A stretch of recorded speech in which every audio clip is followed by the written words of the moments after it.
An army sergeant has been found guilty of attempting to murder his wife by tampering with her parachute. Emile Cilliers also tried to sabotage a gas valve at their home. Sky's Rebecca Williams has been following the trial and has this report. For Victoria Cilliers, skydiving was her life. This just one of the many jumps that she completed at Netheravon Airfield.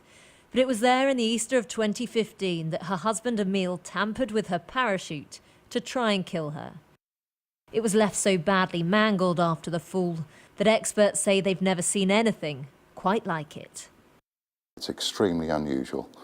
I mean, these are the attachment method that's being spoken about in this case. These are slinks? These are slinks, yes. And it is, I would say personally, virtually impossible for them to come apart on their own.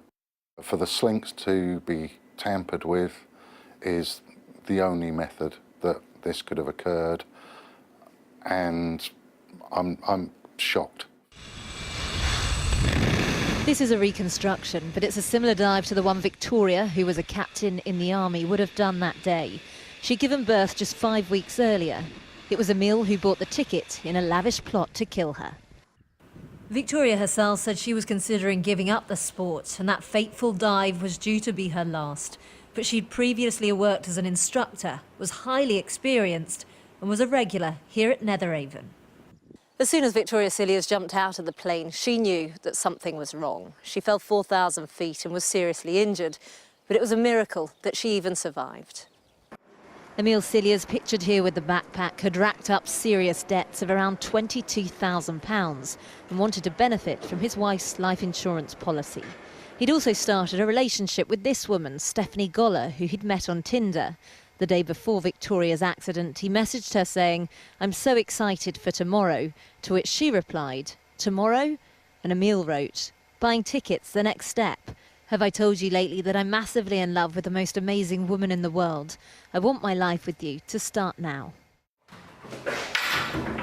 It was here in the toilets of Netheravon Airfield that Emile tampered with the parachute. This is a reconstruction, but shows how he could have done it in just over 5 minutes.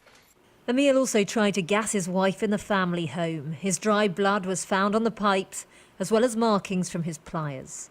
And when the police questioned him about it, he couldn't explain how those markings showed a loosening and not a tightening movement. I did say before, I didn't know which way to turn it, and I tried both directions, which didn't budge them. But he says it loosened. Explain that.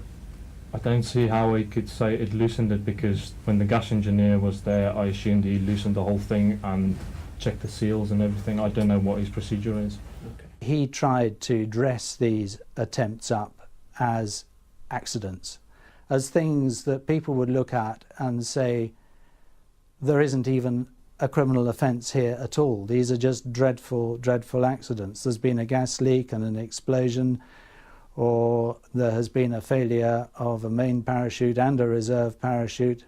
But there we go, it's one of these dreadful things. Victoria admitted that she had expanded parts of her original police statement because she wanted to hurt her husband after finding out about his affairs. The former army sergeant Emile Cilliers will be sentenced in due course. Rebecca Williams, Sky News at Winchester Crown Court.